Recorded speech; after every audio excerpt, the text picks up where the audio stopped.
My dear children, welcome back.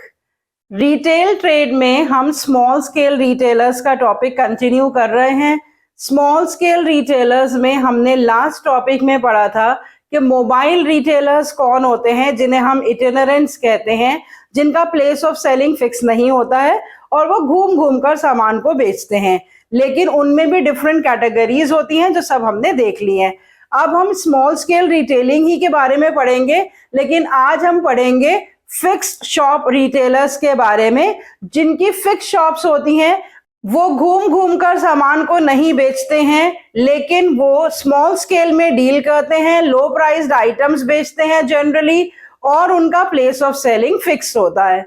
So let's connect to commerce and let's learn about small scale fixed shop retailers.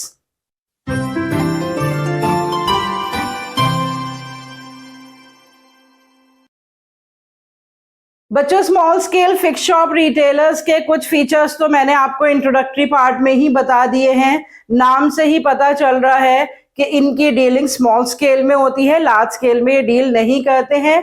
और fix shop retailers होते हैं क्योंकि इनका place of selling fixed होता है, movement करके ये अपने सामान को नहीं बेचते हैं।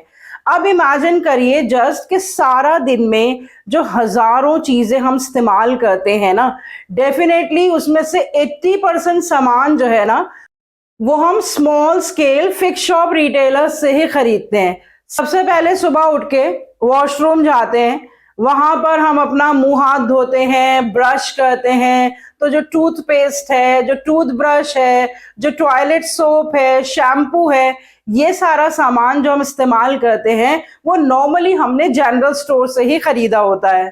उसके बाद नहा धो के तैयार होके स्कूल जाते हैं, ऑफिस जाते हैं, तो आप लोग स्कूल बैग लेकर जाते हैं। तो जो स्कूल बैग है या जो स्कूल बैग में आप कॉपियां, किताबें या स्टेशनरी का सामान रखते हैं, वो आप कहाँ से खरीदते हैं? वो आप जनरल स्टोर से नहीं खरीदते हैं। उसके लिए अलग से रिटेल शॉप्स होती हैं जहां पर सिर्फ स्कूल बैग्स ही मिलते हैं, या सिर्फ बैग्स ही मिलते हैं, या कॉपियां, किताबें मिलती हैं। उस तरह की शॉप्स जो होती हैं उन्हें हम स्पेशलिटी शॉप्स कहते हैं। जो स्कूल यूनिफॉर्म आप पहनते हैं वो भी कोई जनरल स्टोर पे तो मिलती नहीं है, वो भी स्पेशलिटी स्टोर पे ही मिलती है, जो कि सिर्फ स्कूल यूनिफॉर्म्स में डील करते हैं। या कभी कभी हम सेकेंड हैंड आइटम्स का भी इस्तेमाल करते हैं जो किसी ने ऑलरेडी यूज कर रखी हैं। अभी तो ये कॉन्सेप्ट खत्म हो गया है क्योंकि सिलेबस हर साल बदल जाता है, पर पहले क्या होता था कि जैसे एक बच्चे ने 11th क्लास पढ़ ली और जो उसकी किताबें हैं वो उसने बुक मार्केट में जाके सेल कर दी या किसी पुराने बच्चे को बेच दी, और वो फिर उन्हीं किताबों से अगले साल पढ़ लेता था। आज भी दिल्ली में नई सड़क पे बहुत सारी ऐसी किताबें मिलती हैं जो किसी ने पढ़कर लो प्राइस पे मार्केट में बेच दिया, अब किसी और को पढ़नी है तो वो खरीद सकते हैं।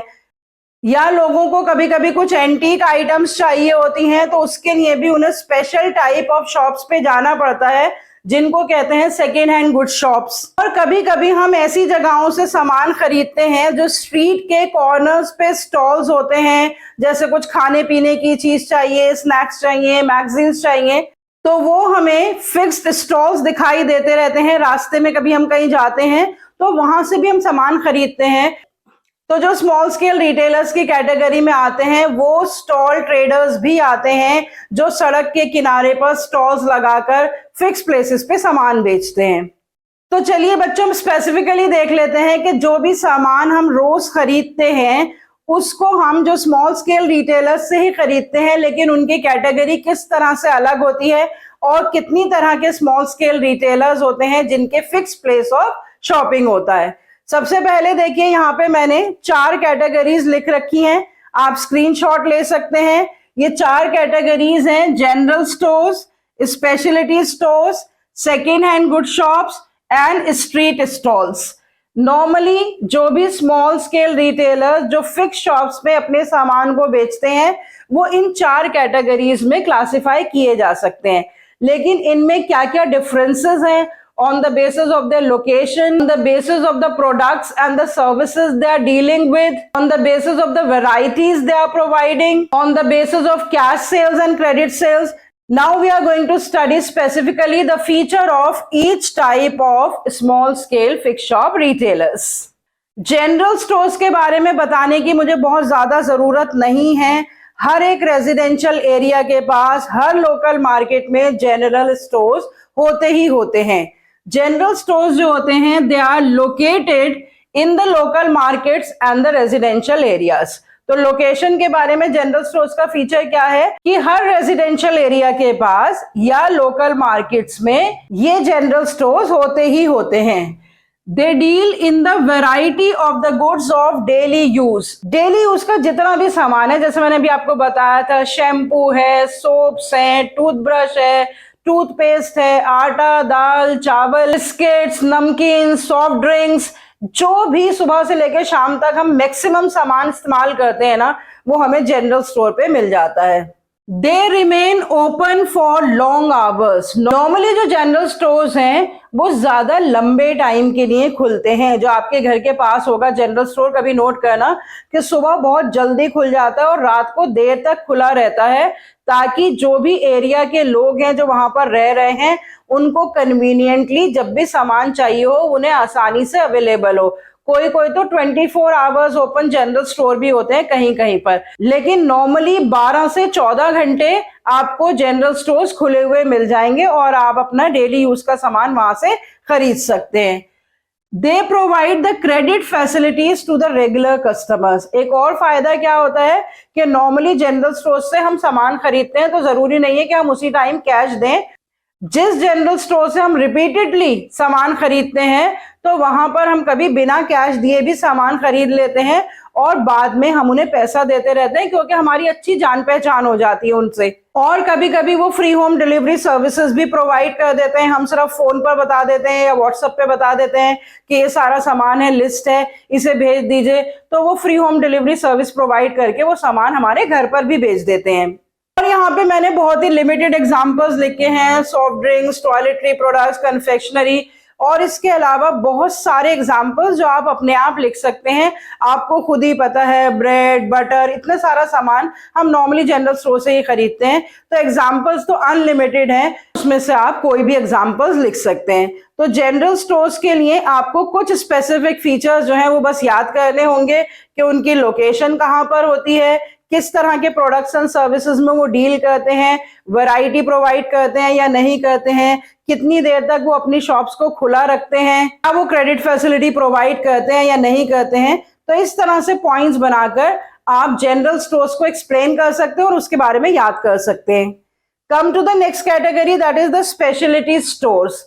स्पेशलिटी ही नाम है, तो जैसा मैंने आपको बताया था कि अगर आपको स्कूल बैग खरीदना है या स्कूल के शूज खरीदने हैं या स्कूल की यूनिफॉर्म खरीदनी है या किताबें खरीदनी है किसी पर्टिकुलर सब्जेक्ट की, तो वो जो सारे प्रोडक्ट्स हैं वो किसी स्पेशलिटी स्टोर पर ही मिलते हैं। अलग बुक शॉप्स होती हैं, स्कूल यूनिफॉर्म्स की अलग शॉप्स होती हैं, शूज की अलग शॉप्स होती हैं। तो एक्चुअली स्पेशलिटी स्टोर्स क्या होते हैं? The speciality stores are those which sell specific line of the products, जो किसी एक ही प्रोडक्ट लाइन में डील करते हैं। Shoes, bags, clothes, stationery, school uniforms. और इन स्पेशलिटी स्टोर्स के स्पेशलिटी सिर्फ सिंगल लाइन ऑफ प्रोडक्ट में ही नहीं होती, सिंगल लाइन ऑफ प्रोडक्ट की भी वो स्पेसिफिक एक आइटम में डील करते हैं। जैसे मान लीजिए क्लोथ्स हैं, तो cloth single line of product हो गई, लेकिन अगर कोई सिर्फ मेंस वेयर में डील कर रहा है so that is a speciality store. Actually speaking इसको भी हम दो कैटेगरीज में क्लासिफाई कर सकते हैं, single line stores and speciality stores. तो सिंगल लाइन स्टोर्स का मतलब जैसे कि फुटवेयर, लेकिन स्पेशलिटी स्टोर्स का मतलब लेडीज फुटवेयर। मतलब वो इतना स्पेसिफिकली अपने प्रोडक्ट को सेलेक्ट करते हैं कि अगर वो फुटवेयर भी बेच रहे हैं तो सिर्फ लेडीज फुटवेयर से रिलेटेड एक अलग से शॉप होगी, या मेंस फुटवेयर की अलग से शॉप होगी, या लेडीज क्लोथ्स की अलग से शॉप होगी, मेंस क्लोथ्स की अलग से शॉप होगी। तो इस तरह से जो सिंगल लाइन स्टोर्स होते हैं वो तो एक प्रोडक्ट में डील करते हैं, लेकिन जो स्पेशलिटी स्टोर्स होते हैं वो उस प्रोडक्ट की भी एक स्पेशल कैटेगरी में डील करते हैं। तो यहाँ पर मैंने उसी हिसाब से एग्जांपल्स लिख दिए हैं, जैसे men's wear, ladies footwear, toys, electronic items, school uniforms etcetera. तो ये सारे एग्जांपल्स आप स्पेशलिटी स्टोर्स में दे सकते हैं।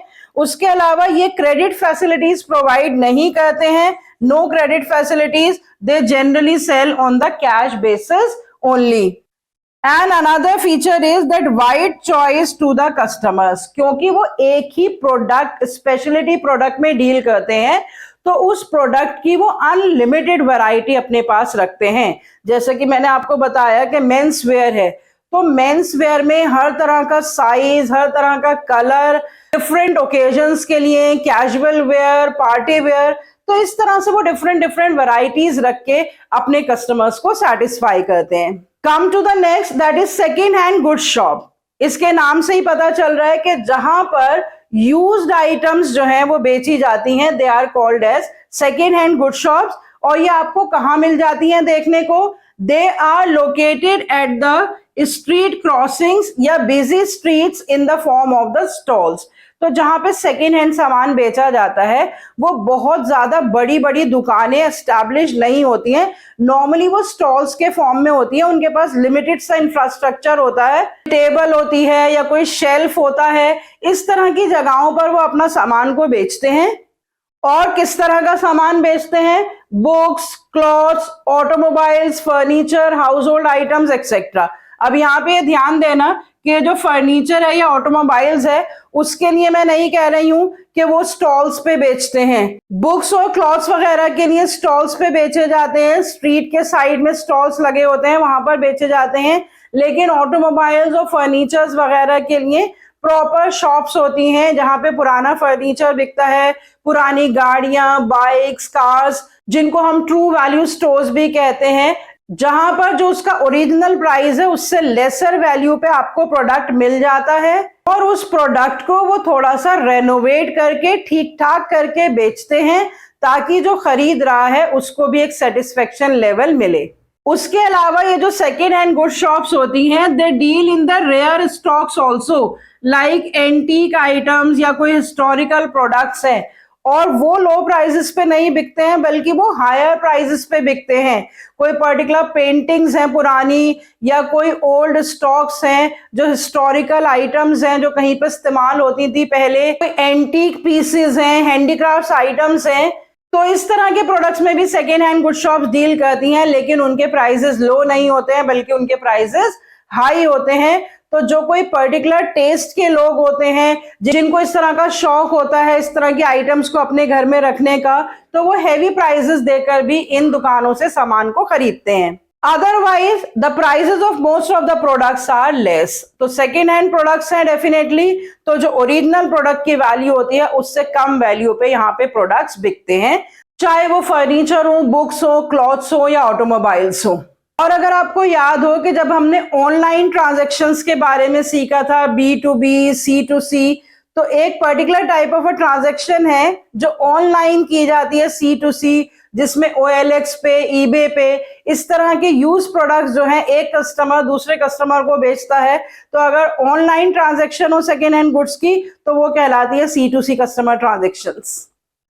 Come to the last category, that is the street stalls. तो यहाँ पर वर्ड लिखा हुआ है स्टॉल्स। अगर आपको याद हो तो हमने इटिनरेंट्स में पढ़ा था स्ट्रीट ट्रेडर्स, तो जो घूम घूम कर स्ट्रीट्स में अपना सामान को बेचते हैं और फ्रीक्वेंटली वो भी अपना प्लेस ऑफ सेलिंग चेंज नहीं करते हैं, बहुत टाइम बाद करते हैं, तो उनको हम कहते हैं स्ट्रीट ट्रेडर्स। लेकिन जो बिल्कुल भी अपना प्लेस ऑफ सेलिंग चेंज नहीं करते हैं और स्टॉल्स में अपने सामान को बेचते हैं, they are called as the street stalls. तो इनकी लोकेशन के बारे में क्या बताया गया है? They are located at the street corners और where the flow of traffic is very heavy. तो स्ट्रीट के कॉर्नर्स पे ये भी दिखाई देते हैं, लेकिन इनका प्लेस ऑफ सेलिंग फिक्स होता है, ये घूम घूम कर सामान को नहीं बेचते हैं। जहां भी फ्लो ऑफ ट्रैफिक ज्यादा होता है ऐसी जगहों पे ही अपने स्टॉल्स जो है वो लगाते हैं। किन तरह की आइटम्स में ये डील करते हैं? स्नैक्स हैं, सॉफ्ट ड्रिंक्स हैं, टॉयज है, स्टेशनरी है, मैगजीन्स, न्यूज़पेपर्स, तो ज्यादातर लो प्राइस्ड आइटम्स जो डे टू डे यूज में इस्तेमाल की जाती हैं इस तरह की आइटम्स में ये डील करते हैं। They get the supplies from the local suppliers और द होलसेलर्स, और वो बहुत दूर दूर मैन्युफैक्चरर्स के पास से जाके अपने स्टॉक्स मेंटेन नहीं करते हैं। एक तो लिमिटेड स्टॉक्स ही मेंटेन करते हैं क्योंकि उनके पास जगह भी छोटी होती है, बहुत वैरायटी वो प्रोवाइड नहीं करते हैं। उनको जो सप्लाईज मिलती हैं वो भी या तो वो होलसेलर्स से ले लेते हैं या लोकल सप्लायर्स से ले लेते हैं। वो बहुत ज्यादा लार्ज स्टॉक्स मेंटेन नहीं करते हैं, लिमिटेड स्टॉक। कभी कभी तो वो रिटेलर्स से ही सप्लाई ले लेते हैं और कभी कभी होलसेलर्स से ले लेते हैं। And what is told about their stalls, that is limited area covered that deal in the small scale. Stalls होते हैं वो बहुत ही छोटी सी जगह, बहुत ही छोटे से एरिया में वो बने होते हैं, बहुत लार्ज साइज स्टॉल्स नहीं होते हैं। लिमिटेड रिसोर्सेस, टेबल हो गए, कार्ट हो गया या कोई शेल्फ हो गया, रैक हो गया, इस तरह साइड में रखकर वो अपने इन स्टॉल्स पे सामान को बेचते हैं। तो बच्चों, जितने भी स्मॉल स्केल रिटेल स्टोर्स हैं, जो फिक्स शॉप रिटेल स्टोर्स हैं, उनके बारे में समझना ज्यादा मुश्किल इसीलिए नहीं है क्योंकि इन सारे स्टोर्स से हम अपनी डे टू डे आइटम्स जो हैं वो खरीदते हैं। और कौन से स्टोर से किस तरह के आइटम खरीदते हैं के लिए आपको कुछ याद रखने की तो जरूरत है ही नहीं, आपको फर्स्ट हैंड इंफॉर्मेशन है इसकी। तो सिर्फ आप बेसिस याद कर लेंगे कि लोकेशन की बेसिस पे इन चारों के बारे में, कि जो जनरल स्टोर्स हैं वो मार्केट्स और रेजिडेंशियल एरियाज के पास होते हैं, जो स्पेशलिटी स्टोर्स हैं वो सेंट्रल प्लेसेस पे होते हैं ज्यादातर, जहां कन्वीनियंटली हर कोई जा पाए। उसके बाद जो सेकेंड हैंड गुड्स और स्ट्रीट स्टॉल्स होते हैं वो स्ट्रीट क्रॉसिंग्स पे या corners of the busy areas में होते हैं। कैश और क्रेडिट बेसिस की बात आए तो सिर्फ जनरल स्टोर्स ही ऐसे हैं जो क्रेडिट बेसिस पे सामान बेचते हैं। बाकी सभी तरह के जो स्मॉल स्केल रिटेलर्स हैं वो नॉर्मली कैश बेसिस पे ही सामान बेचते हैं। वैरायटी की अगर बात हो तो जनरल स्टोर्स में डिफरेंट प्रोडक्ट्स की वैरायटीज होती हैं, स्पेशलिटी स्टोर्स में सेम प्रोडक्ट की बहुत सारी वैरायटीज होती हैं। जो सेकेंड हैंड गुड शॉप्स हैं या स्ट्रीट स्टॉल्स हैं उनके पास जो है वो वैरायटी लिमिटेड होती है। So on the basis of examples, on the basis of location, on the basis of cash dealing, on the basis of display, on the basis of size, we can compare different types of small scale fixed shop retailers. So only one topic, that is large scale retailing, is left in the whole chapter, internal trade, that we shall continue in the upcoming lectures.